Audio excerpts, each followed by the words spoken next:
Hey, it's Julia here. If you've watched any of my videos, you may notice that there are a couple of things that I say over and over and over again. So I thought I'd take this time to just kind of break those down a bit further.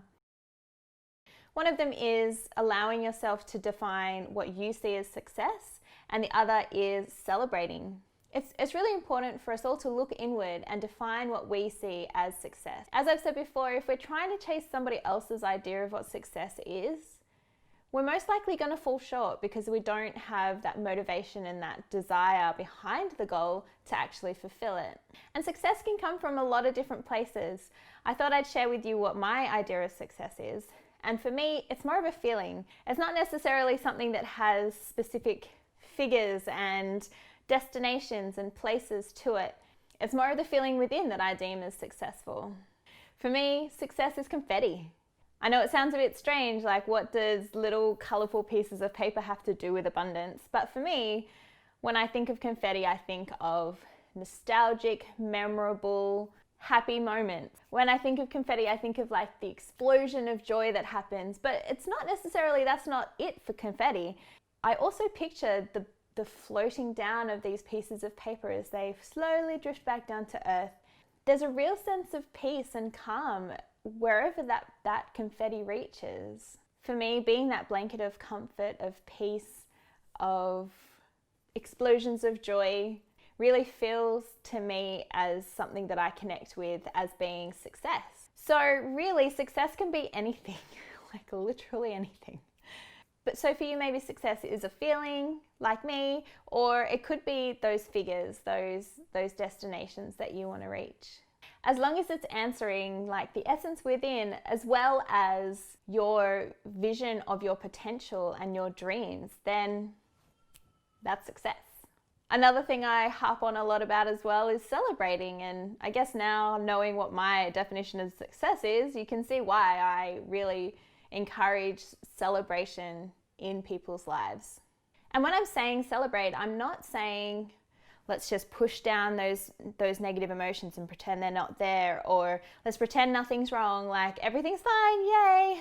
It's not really where I'm going with when I say celebrate. What we want to do is activate gratitude and empowerment. You'll notice when I say celebrate, I'm usually saying celebrate your uniqueness, celebrate your strengths. When we're in a good place mentally and physically, we can usually come up with at least a couple of reasons why we can celebrate what's going right in our world.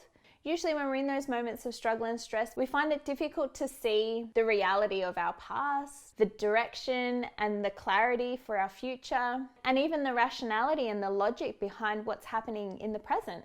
Then if in our own little way of celebrating our own uniqueness and strengths, if we can activate that gratitude and that empowerment, we're starting to be able to break down those barriers that build up that kind of block us from being able to see clearly what's happening. And as much as it is about celebrating ourselves, it's also about celebrating the lives around us, the world that we live in and that we're striving to change. Being able to see our skills and talents and being able to use those to influence our ability to reach our success. So let's just take this for example. I never thought I'd be sitting in front of a camera. I used to be a photographer. I was always behind the camera. But if I really want to be able to reach my definition of success, if I really want to be confetti, I need to come out from behind the camera. I need to be able to speak to people, and I need to be able to share a message of empowerment. In your own little way, you're helping me reach my idea of success. From therapists to online lists that tell you the top 10 things you can do to practice mindfulness, they'll all say, write a gratitude list. And it's a bit of a basis of celebrating. And when it comes to celebrating, you're acknowledging that something exists along with recognizing that it's something that you see as a positive. And the reason why gratitude's on all of those lists and is something that a therapist would recommend is because when we do start recognizing those things that are happening around us that we see as a positive, it does help start lifting us. And you'll notice that I say celebrate your uniqueness and your strengths, because on top of that gratitude, I want us to add in empowerment. When we're working from a place of empowerment, we're going, heck yeah, I can do this. Like I'm amazing. Like we're really living in our strength. We're not just going to acknowledge that there are things we're good at, and we're not just going to go, yeah, they're a positive thing in our lives. We're going to draw power from that. A little story. This year, my eldest niece turned 23. So for more than 2/3 of my life, I have been an auntie. It is something that I believe is to the core of me the most incredible and important role. I like to think I'm everybody's favorite auntie. I'm pretty sure I am. And in that 23 years, I don't know how to put it delicately, but like, there's been a lot of children. So I have coming up to 20 nieces and nephews. And that's why I say that role of being an auntie is super important to me. It's only this 1 year that I've even had my own child.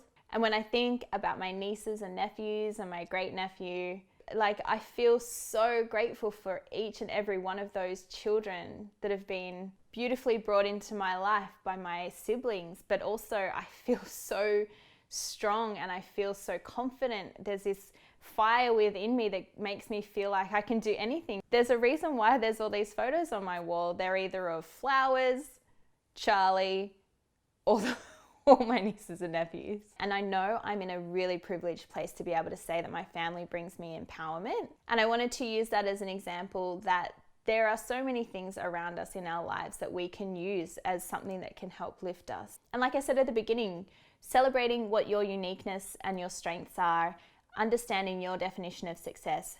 These aren't tools to help you squish down and pretend like nothing's happening or nothing's wrong. We're using them so that when we're in those moments, we can have some clarity and we can be brought back into the present. So I'd love to hear from you down in the comments how you're celebrating your uniqueness, as well as what your idea of success is. How are you striving to achieve it? I'd love for you to keep following along with these videos. Like and subscribe down below. If you want to be able to follow along a bit further beyond these videos, I'd love for you to follow me down on Instagram, and I'll catch you next time.